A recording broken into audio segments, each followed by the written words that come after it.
I have to say that you are the worst coach, the absolute worst coach, and most overrated coach in the history of the league. Worst coach by a mile right now, and most overrated coach in a long time. Let's talk about this game's the Hoops Nerd Show.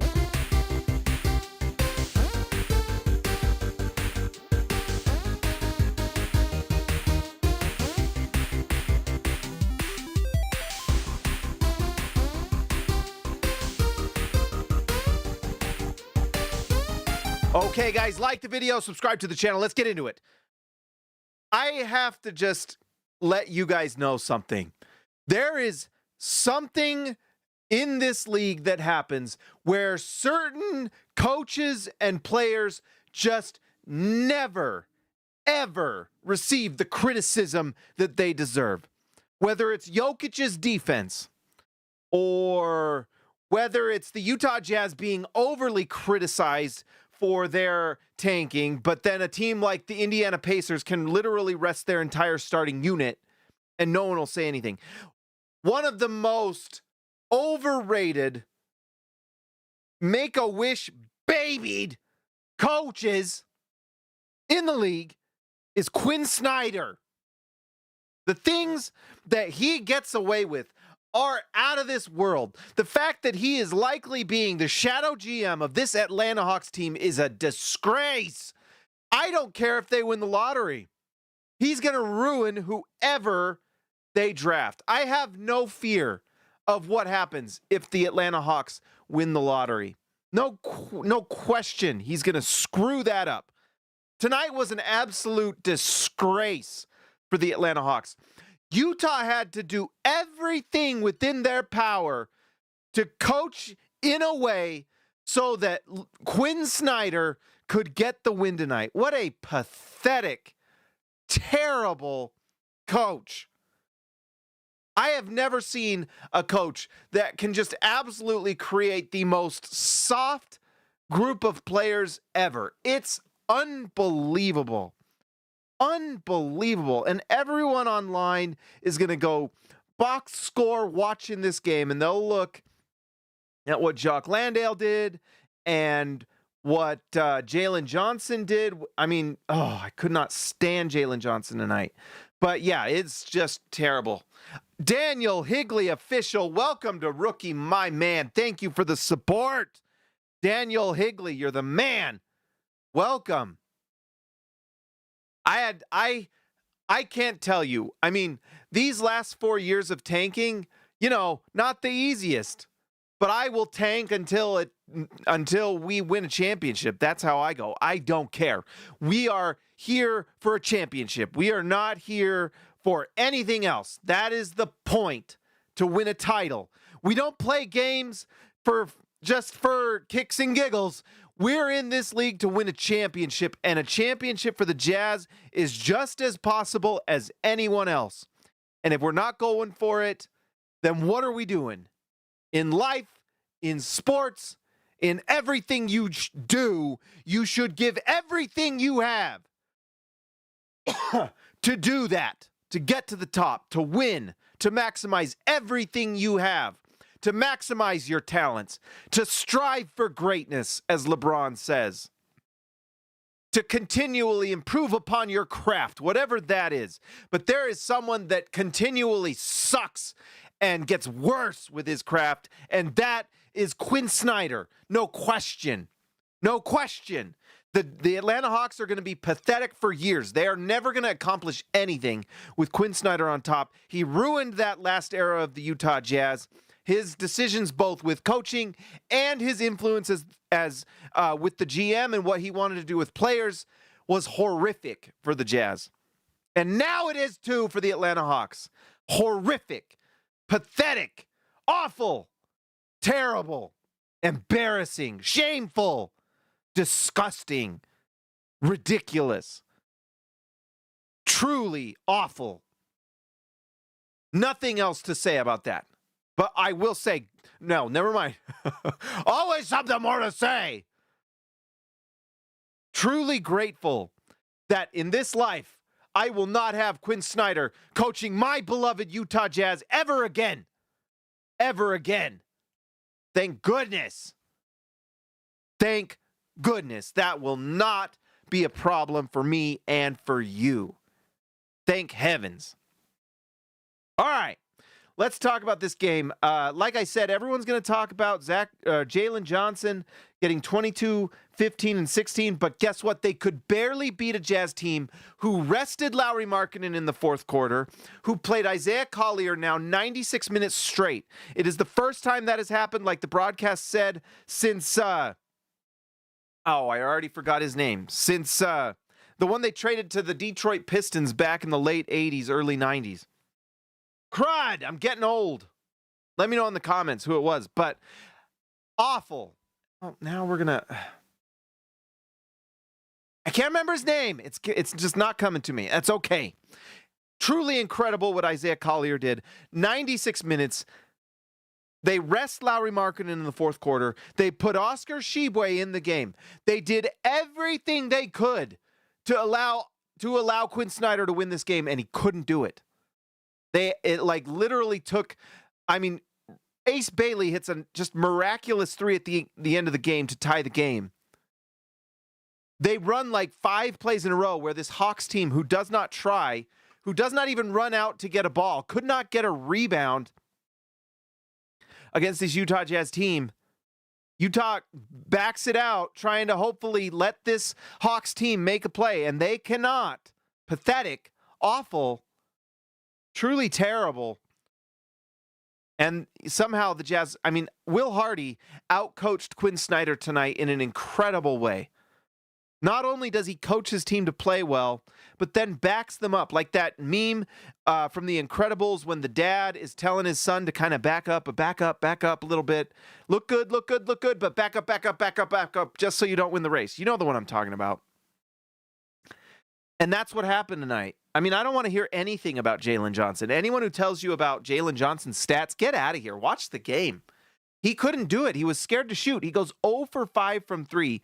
The only thing he could do was drive inside. So he goes free throw line inside to the hoop. I guess good for him. He can make little floaters because he's got good size. And he's making passes to other guys. But Utah was not playing a traditional center in this game. They put Kyle Filipowski in there so that he could score at will, and he still struggled to do it. Even going 0 for 5 from 3, 47% from the field, give me a break. And I don't want to hear about Jacques Landale. 10 for 14 from the field, great. Congrats. The big, brilliant move from Quin Snyder in this game was running his offense through Jacques Landale corner threes. And yes, he goes 5 for 8 from 3. This guy couldn't figure out positioning the entire game. It was driving me crazy. The Jazz scored on this guy in so many ways they shouldn't have. It was unbelievable. And Quin Snyder, who likely made sure they gave this extension to Dyson Daniels, who can't shoot the ball. The ball goes 10 feet in the air off the glass. I don't know how he did anything. 5 for 12 from the field is generous. Generous. Just a pathetic basketball team. They pick Zachary Rizachet at number 1. If you want to know what's going to happen if the Atlanta Hawks get the number 1 pick from the New Orleans Pelicans, do not fear and do not worry, because they picked Zachary Rizachet and he successfully went 0 for 8 from the field and 0 for 4 from 3.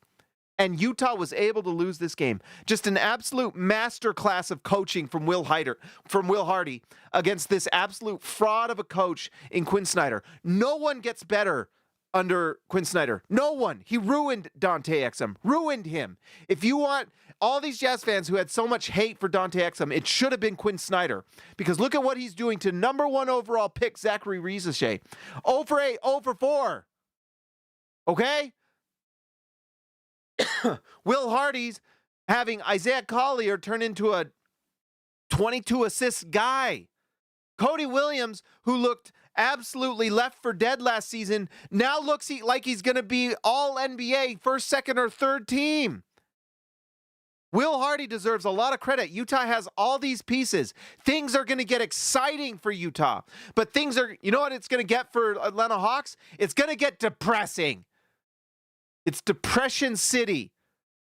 No caca, no caca. It's more like hit a windshield. That's what it's going to be. Have you ever hit a bird with your car? It's a strange experience. And that's what this experience with the Atlanta Hawks is going to be for the next 10 years, as long as Quinn Snyder is there. Over the windshield and over the back. And everyone in the car goes, "Did you see that?"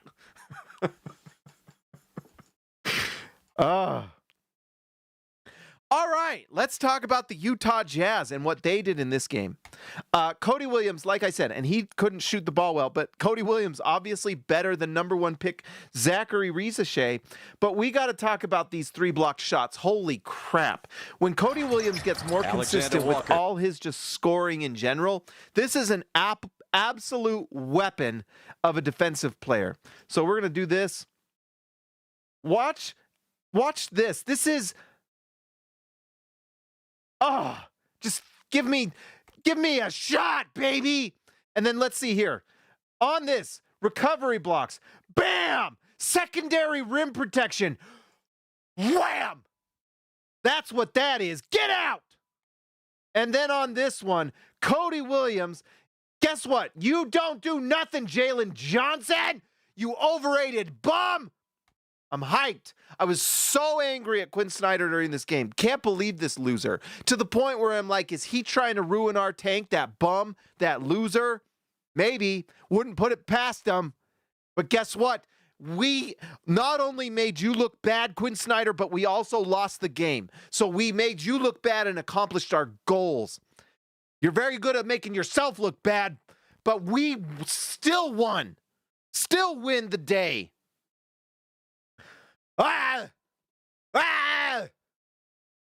Okay, Lauri Markkanen played extremely well. Had to sit the fourth quarter to lose this one because Quinn Snyder's a very bad NBA coach. He's very bad. Very bad. You and me, people, we have to work hard. We have to produce in what we do. We have to get better.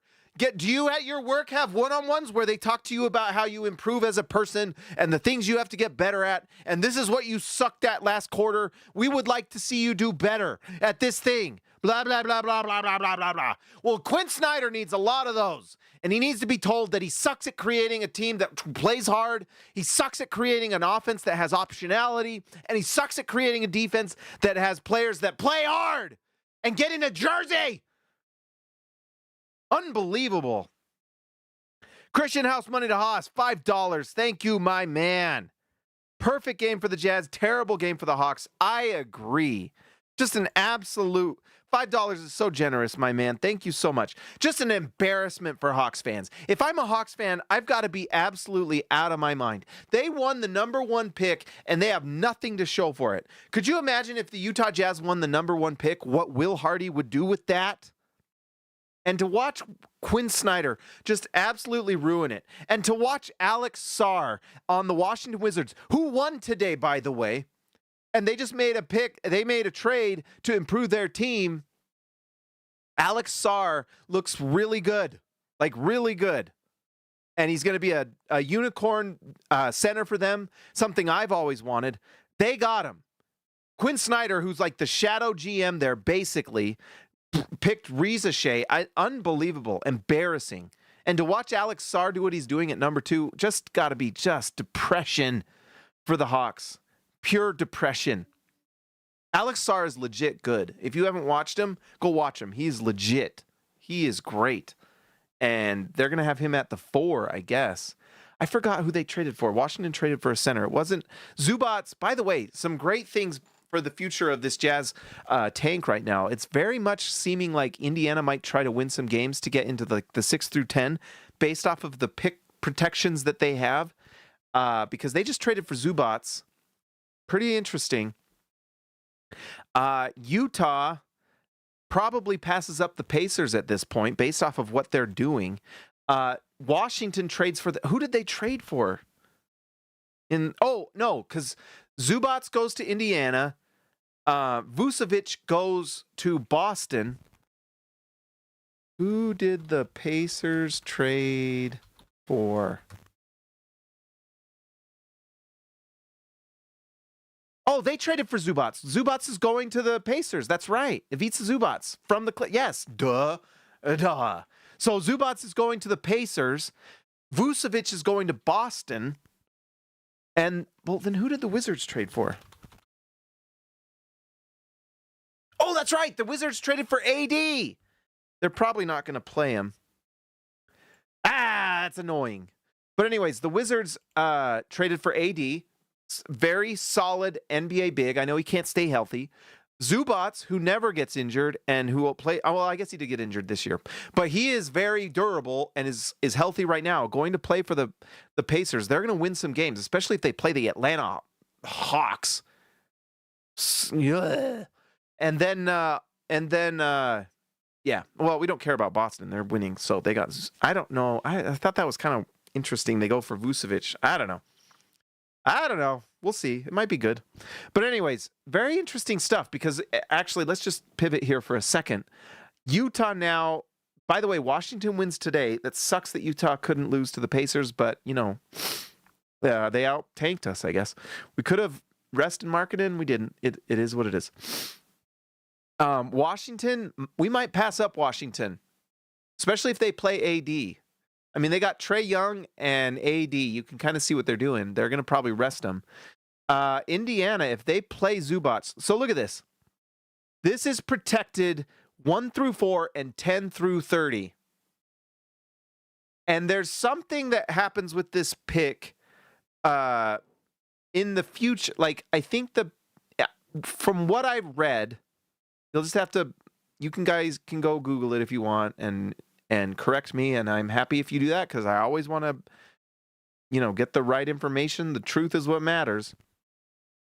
But it really benefits the Pacers to be like 7, 8, or 9, right? And I think that's what the Pacers are going to do, because then they go to they keep a future pick that they could use to trade down the road. And the nice thing for them is if they are 5 through 9, whatever it is, and they jump, then they keep their pick. So it kind of feels like they're going to go for the late half of the top 10, unless they really try to tank. But I don't know. It's going to be really tough. The Pelicans are going to win some games. They're the only team that's more poorly coached than them is the Atlanta Hawks, and Quin Snyder. DD Guy 5000, welcome to Rookie, my man. Thank you so much. We got 2 new members. Guys, I really appreciate when you support the channel like that. It means a lot. Thank you so much. Utah might pass up Washington here. They might pass up Indiana, and New Orleans is going to play to win the whole. And Utah can just pass up New Orleans just by tanking against them. They still have to play New Orleans 3 times, remember. 3 times. And so, things are looking good for this. And if Utah can get to this 3 spot and get the top possible odds to jump, that's perfect. And then they likely stay, if you're at the 3, the worst you can do is 7, Yeah, so Pacers pick turns to 2031 unprotected if it doesn't convey. So maybe they want to, what does that mean? So if the Pacers pick turns to 2031 unprotected, if it doesn't convey, there you go. So they kind of probably want it to convey because 2031, you might not be good. And giving up fully unprotected picks is scary, But maybe they don't care. Maybe they think they'll be good. I don't know. Kind of feels like they'd probably rather just have Zubats and Halliburton and hope that they jump, right, into the top 4. That kind of feels like what they want to do. So Utah probably passes them up, but maybe they're going to just tank hard. I don't know. Maybe they just try to get to that, But right now they sit at 3. Good luck. I don't know. It's going to be really tough. Utah's going to give them a run for their money too, by the way. Utah, I mean, there's a world where Utah gets to this top spot because the Kings are run by idiots, just like Chicago. I mean, honestly, being a Chicago Bulls fan or a Sacramento Kings fan is the worst fandom in the NBA, and Atlanta Hawks now too with Quinn Snyder. It's terrible. Clues Snyder. No wins, he loses. So it's Clues Snyder, not Quinn. Clues. But anyways, They're so dumb, Utah might pass them up. And it's going to be, we got to throw a party once Utah jumps to 5. This is my best case scenario. I think they get to 3, and I think it's a very possible scenario. But Utah's got a tank like they did tonight. And I got to give super credit to Will Hardy. He's all in. I think one thing about this trade deadline that I think is one of the... Sorry, guys. I'm putting on some hand lotion. I have had some very cracked skin. But one of the things about this trade is it really signals to Will Hardy and the players that, hey, we're going to be great next year. This losing stuff isn't going to happen anymore. But we do have to lose out this season. And it's probably an easier pill to swallow for the players, especially the better ones, to kind of just tank it out and lose games when you know that next year you're going all in, right? It's probably an easier pill to swallow. And so I imagine that, Keontae George and Lauri Markkanen and Jaren Jackson are just kind of fine getting a break, Honestly, it's like adding a half a season to their lives because you're not going to go a full season of playing hard and putting that wear and tear on your body. I don't think we are, Christian. I don't think we're going to play him. I really don't. I don't know. Guys, by the way, I still got to work on this Twitch thing. We had it working really well the other day. And then now it's kind of being weird. I don't know.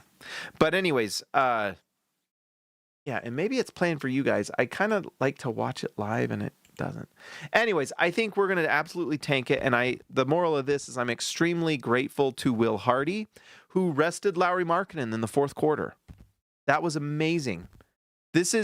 Utah is all in on being a contender. And I honestly, you look at a game like this where Utah, with their end of bench guys, with some of these guys.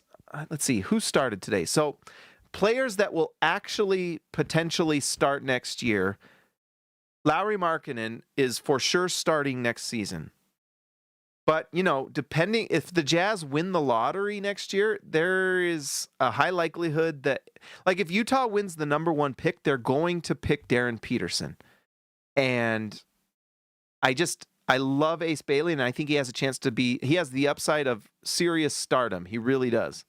If he can, develop a handle, and because his defense is great, he has a chance to be a very elite two-way player. But he's not there yet. Darren Peterson is just incredible right now.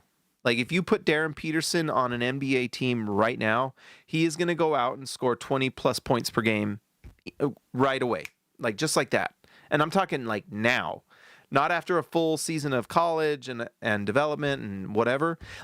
Darren Peterson in Summer League is going to be ridiculous. Ridiculous. So if Utah wins the number 1 pick and they take Darren Peterson, then they put him next to Keontae George, it's going to be tough, to get Ace Bailey in there. So Markkanen is a for sure starter. Bailey, depending on if the Jazz don't win the lottery, then Bailey probably starts, and whoever they pick probably comes off the bench, whether it's Nate Ahmed or Kingston Fleming or Jaden Quintance or, whoever. Probably Caleb Wilson comes off the bench if they get the 4 pick. What an incredible team that would be defensively. My gosh. Utah, guys, I can't tell you how good Utah is going to be next year. I just think 50 wins is about minimum, really, if they stay healthy. Because, yeah, your starting unit's going to be Lauri Markkanen, Jaren Jackson Jr., Keontae George, Walker Kessler, and then that next spot kind of depends, Ace Bailey or who they draft. Although, if they put freaking Svi Mikhailiuk over Ace Bailey, watch us draft Darren Peterson and they put Svi Mikhailiuk over freaking Darren Peterson. I will lose my mind. Yeah. So, Christian, if Key plays today, we win the game. No question. And that's the thing. How many of these games have there been where Utah is just resting players? And we've won a few of them because Key has been just so transcendent. When you have Keontae George and Lauri Markkanen and Jaren Jackson Jr., Walker Kessler, and Ace Bailey. I mean, Ace Bailey just gets better every game. And I know his percentages tonight weren't great because his jump shot was just not falling. But man, does he look good out there. Athletic. He's making defensive plays, like really turning into a really, really nice two-way player. These are things this is one of the things that happens with the draft too. And it's why you want to get as high as you can. And you want to pick these guys that have this upside, because look at what Cody Williams is doing. Yeah, the shot was not falling tonight for him. Some of this is probably from legs, being on a road trip and playing a lot of minutes that they don't normally play. And they're rookies. Like Ace Bailey has got to be tired. He played 40 minutes tonight, not probably used to that. And that story that Keontae George told from his rookie season on The Old Man and the Three, where he said there was one night where he forgot what city they were even in, like he was just so tired. And I think probably seeing that right now with Cody Williams and Ace Bailey. So, don't be surprised if these numbers aren't great, but Cody Williams is now on year 2 and starting to figure things out. Although remember, he was out last year. I think it was with mono or something. Or maybe it was COVID. I don't know, but he missed like the last month and for illness, and we didn't really get to find out what it was, but it was enough to keep him out. And so, he's and he played a lot of G League. So, this is his first season really doing that. Isaiah Collier is kind of a freak, guys. Holy crap. But anyways, Markkanen's like the only starter, and once we have all these other players, and these players are actually in their rightful spots where they're like in the rotation, but more as backups or sixth. Backup's a bad word, but playing as the 6th, 7th, 8th, and 9th man. And what's exciting is that Will Hardy, which we know from like the last 4 seasons, is very good at running like a 10-man lineup so that players stay fresh, run hard, and so on. I mean, this team is going to win a lot of games next year. I think Utah's going to be I don't think a lot of people are going to be surprised that they'll be good. I think they're going to be surprised at how good the Jazz are going to be. Jaren Jackson Jr. is going to come on to this. Think about this. Utah, in fact, let's go here. And I know with tanking, these are not actually very... Tanking makes it so that these stats don't mean quite as much because, whoops. Let's go to stats home. Not scores. Why? What? Okay. Teams. Let's go to advanced. So Utah right now has, what's funny is Utah's offense is still 17. And they're trying to not win games. How good a coach is Will Hardy at coaching offense? Holy crap. Utah for the season is sitting at, what is this? They are 16-36. By the way, can we do some math here quick? Here, I'll do it with you live. 16 plus 36 is 52. 82 minus 52. We got 30 games left. So 52 games. This is pretty darn solid stuff. Utah's the number 17 offense in the NBA, and they are not trying to win these games, right? They are resting specific players, and Will Hardy is getting the best out of literally everyone on the roster. And what's crazy about that trade for Jaren Jackson Jr., by the way, is that they kept all their best prospects and players. It's really amazing that they are 17. Now, let's talk about the defense. This is the Mr. Hyde of this story. Boom. Number 30 defense. And that's, let's see, that's 2.1 points. Look at that. That is such a... Utah has lost these games because of this. And this is why I'm not as big on Kyle Filipowski as a lot of you guys. He's kind of the key to losing these games because they've been putting him at center, and he just gets destroyed every time. And it's been the key to keeping our pick, and it's going to keep happening for 30 more games. That's all we got to do, 30 more games. But anyways, this is going to change because Walker Kessler hasn't played. I mean, he played like the first 2.5 games or something like that, and then he had shoulder surgery and he's done. When Walker Kessler comes back, playing next to Jaren Jackson Jr., it is hard for me to see this just by doing that. Let's say everything kind of stays the same, not jumping to at least like 15, right? I think those two players are enough to improve this defensive efficiency. Like, can they improve by, look at that, 114 to 122, 8 points? I think so. If you think about how many points get scored on Kyle Filipowski, just guys driving to the basket and him unable to stop anything, right?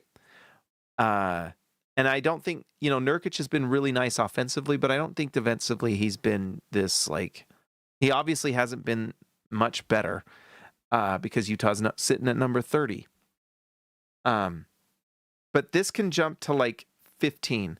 Now, if Utah becomes extremely, like, let's say this offense, because they'll be playing their best players and more often, Utah goes to like 10 on offense, right? Because they're trying to win games. Keontae George does what he's doing now, but all season, you add another special player in the draft, whether you win the draft or maybe they come off the bench, you probably get a little incremental improvement from Ace Bailey, some incremental improvement from Keontae George, who has already made a leap. Lauri Markkanen plays as more like the, second, third, fourth option, depending on the night. And, because it's going to be interesting, like, Jaren Jackson Jr. is not quite the offensive player that Markkanen is, but he's a solid one. He's a good offensive player. In fact, let's just look at Jaren. I don't even think I've looked at his basketball reference since we got him. What's wrong with me? This is my first time looking at his thing because I already knew he was good. But he's shooting 35% from three, 47% from the field. Very solid. Like, very, very high level two-way player. Free throw line 79%. Just very solid. Exciting stuff. But he's averaging 19.2 points, 5.8 rebounds. So there's going to be games where he might be the number 2 option, depending on the matchup. More likely, he's going to be third or fourth option. If Ace Bailey makes a leap, then maybe he becomes the second or third option. Who knows? But Utah's offense, I just have a hard time not seeing it jump from what it is right now, 17 to 10, right? Is that crazy? I don't think that's crazy. Right now, Utah's offense, let's go here. 17, scoring 113.9. How is this measured? Let's go to the glossary. So offensive rating, let's see. Oh, it's just the offensive rating. So the number 1 is Boston at 120. Utah's like 113, and I'm guessing this is per 100 possessions. That's typically the ratio. I have a hard time not seeing this just get a little bit, let's see. 17 for Utah's 113. To get to 10, they have to do 3 more points per 100 possessions better. Come on. Right? Like, if you put Jaren Jackson on the floor, and let's say they win the lottery and they get Darren Peterson and he shoots like 40% from 3 and is just an absolute monster offensively, how does Utah not have like a top 10, maybe top 5 offense? It's pretty crazy stuff. Knife Dog, my man. I think the big thing with Filipowski is he has to play the 4, and he definitely has to be a backup big, like you're saying. Like 15 minutes off the bench, and that's great. And play the 4. Maybe it's matchup dependent. If he's getting put up against a really smaller lineup, put him in there, and he's very solid. And he was hitting threes tonight. Like, it's not like he was terrible. It's just defensively, he's really, really bad at the center. Like, really bad. It's really not good. But it doesn't mean he's a bad player. It's just that's his fatal flaw, and you keep him away from that flaw. That's it. Speaking of Filipowski, 5 for 9 from the field, 2 for 3 from 3. Nice to see. 15 points, 17 rebounds. So that is kind of the upside of Filipowski, is that maybe you have him come off the bench if if you're playing him, he can go in and rebound, and he's looking more and more efficient. And one thing that's nice about Filipowski is he is big and he does rebound, and that does help on the defensive end. He's just a 0 rim protector. It's bad. But that's not as big a deal if he's playing the 4. So, and Utah, who, let's see, so their big lineup will be, Walker Kessler, Jaren Jackson, Lauri Markkanen, that's a group of 3 bigs that they can kind of rotate and have times where Jaren Jackson's at the 5. I mean, how exciting is that? They can have like bench units where Jaren Jackson is playing stretch 5, Markkanen stretch 5, right? And you can do some awesome stuff with that. Let's, depending on what Utah there's just so much optionality with what Utah is going to be. I have a hard time not seeing them be like at least, I don't think it's crazy to think Utah could be like maybe this is pie in the sky, but like number 15 defensively and 10 offensively. I think that's a reasonable expectation. And then there's a world where they're like number 10 defensively and number 5 offensively, and they're way better than we expected, I think that's like best case scenario is like number 5 offense, number 10 defense. I do think next year there's going to be a lot bigger microscope on Quinn Snyder. Offensively, we know what he can do. The question is defense. It's been bad defense for 4 years, and some of that is just, the tank and things like that. We actually saw the defense getting better this year. Until like Kessler leaves and Utah starts adjusting things. So yeah, we mentioned it a little bit. Ace Bailey got a lot more opportunities to take more shots today, and I think the legs weren't there. But what's interesting is, look, he came even plus minus. That really shows up with the defense. Him and Cody Williams at one point were playing on the wing defensively, and it looked awesome. Like, it was awesome. And so that was fun to watch. Ace Bailey, 9 for 26 from the field. That's the most shots he's taken all season. I don't need to look it up. That's the most, no question. Scores 20 points. The jump shot wasn't falling. This is where Ace Bailey can get, like, this will be a swing skill. This right here, the free throw attempts, 0. He just didn't get to the line one time. That's where he's going to turn into something special, is if he can get that handle to the point where he's comfortable and then initiate contact. And we've seen him start to do that a little bit. Every game we start seeing him do more and more. But what's exciting is just these defensive things. 2 steals and a block. That's 3 stocks. That's really nice. There's so much to be excited about with Ace Bailey. I still think it's going to take some time. These players, some players, they'll have a huge jump like Keontae George has had this year. And Keontae George's jump this year was so good and so impressive and honestly so drastic that it really did make the Jazz comfortable taking Jaren Jackson. Because what if Keontae George makes another jump next year? Like, there's a world where Keontae George averages like 27, 28 points and is just an absolute superstar. He's got upside to be a top 10 guy at this point. I think that's, to me, that's like best case scenario. I think that's actually in the cards. Whether that happens or not, we'll see. But what Key showed us this year is that he's elite at going to the line. He's just a much better passer and facilitator than we realized. And he's just really great. Like, it's just, hitting shots, 3 and 4 level scorer. He can hit from everywhere, and he's just getting more and more efficient. And he's a baller. And he's the type of guy that's going to get into the gym this offseason and get better, because we've seen him do that. And, for everyone that kind of was down on him last season, he still got incrementally better last year.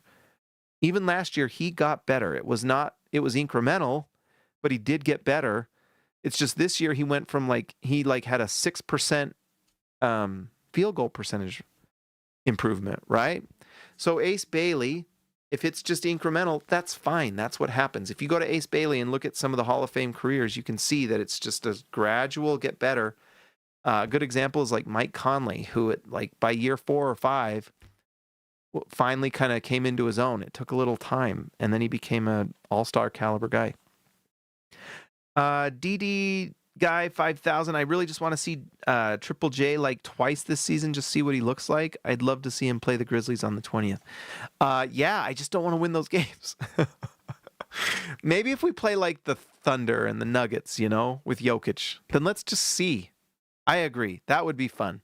So like those games, we want to see it, right? Like when we play, I'm I'm scared though. We play against someone like Boston, and we already beat Boston once. I don't want to win those games, but let's play OKC and run him out there, and then he can pretend to twist his ankle, and we'll just rest him for the rest of the season. I don't know. Let's see. Isaiah Collier. This is crazy, guys.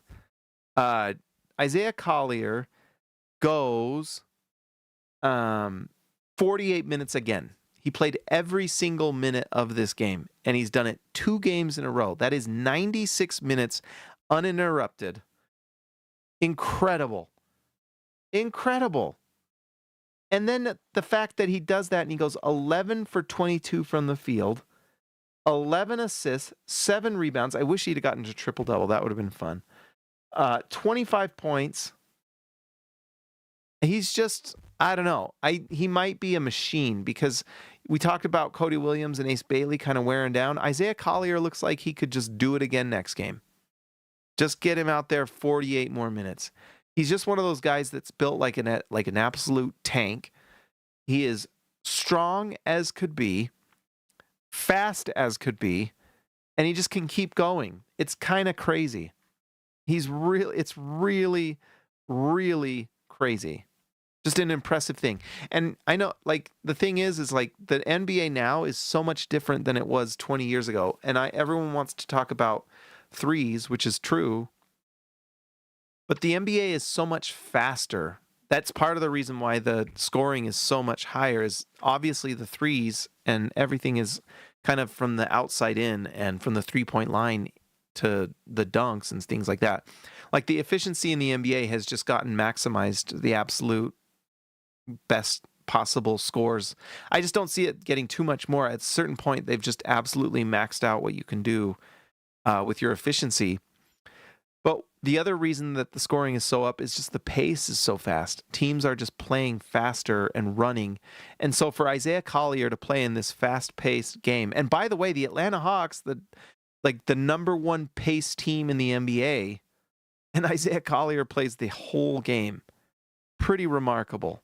It's really crazy. So shout out to him. I think one thing that's kind of got to be nice for Isaiah Collier with this trade is that this trade for Jaren Jackson Jr. obviously was to help the team win, but by sending Walter Clayton Jr., that was a vote of confidence for Isaiah Collier, So he's going to get backup minutes probably with this next team. We'll see. I prefer playing Collier over like even Sensabaugh because he handles and he does play hard defensively. Sometimes he makes some mistakes, and offensively sometimes it could be a little bit more fluid, but he's solid.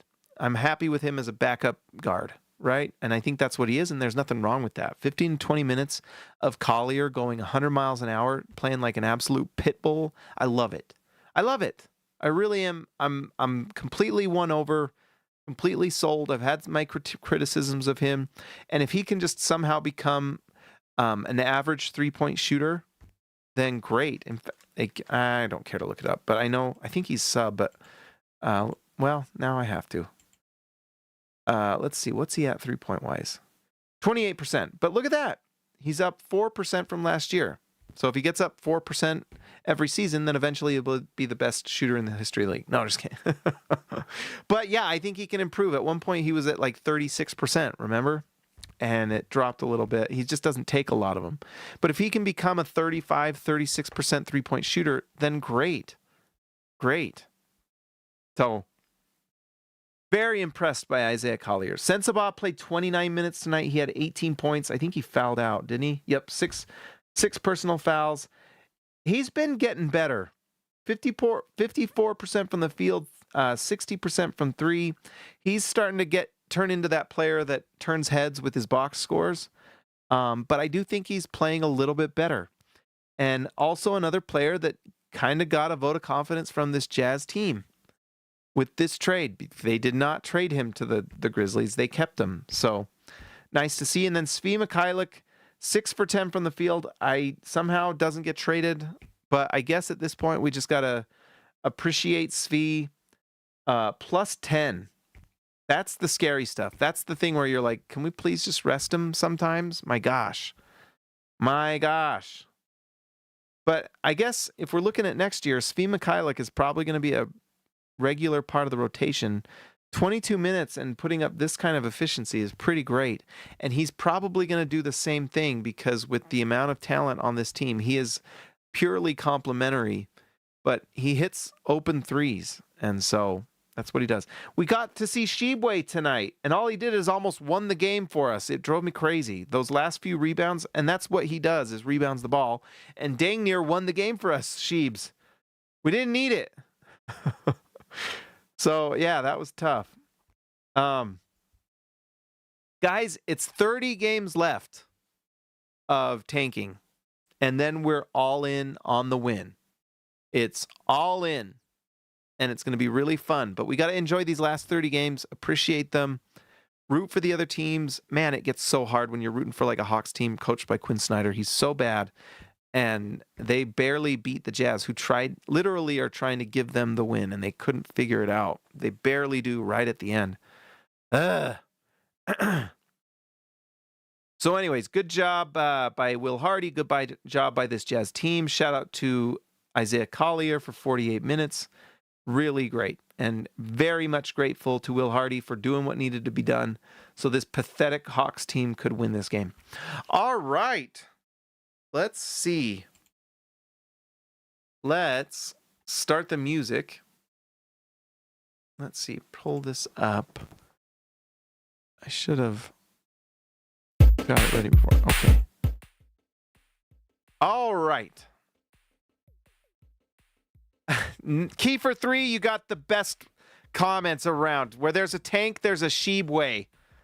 There really was. He got that one offensive rebound and put back, and I was like, no way.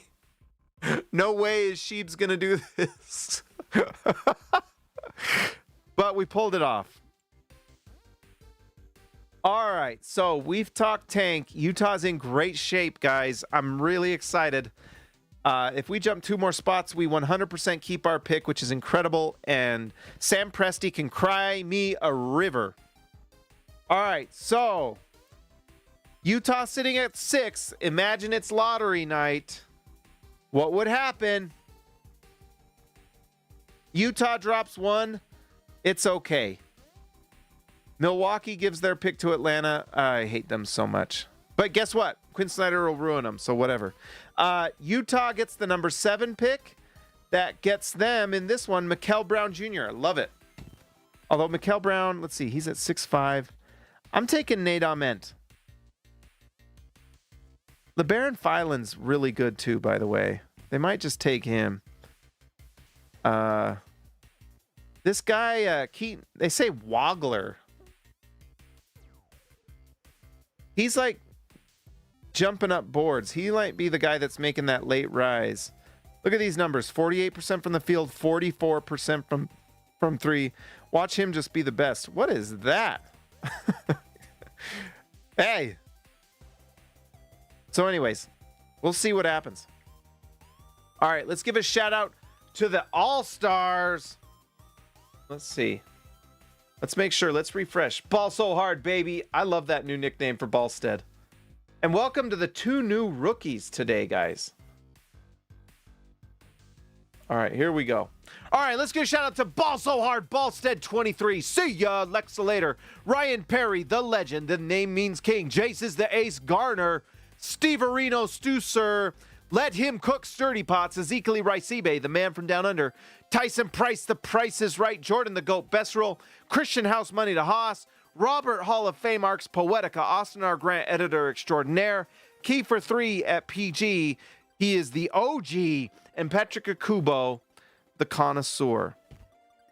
Nate was meant for I really like him, guys. I think he's the one. And with the way that Quinn Snyder has been able to develop these guys, wouldn't you want to go after the guy that's 6'10", athletic, with all the skill level? He just needs to make shots.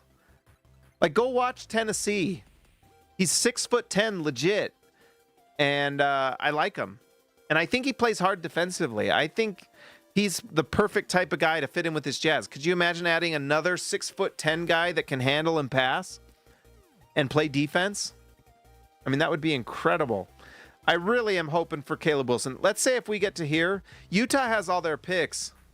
Let's trade up to get Caleb Wilson at 5. Why not? Why not? That would be incredible. Incredible, incredible, incredible. Pee Wee Herman, word of the day. All right, guys, like the video, subscribe to the channel. If you're on Twitch, give me a follow. If you're on the podcast, please follow and give 5 stars. I would appreciate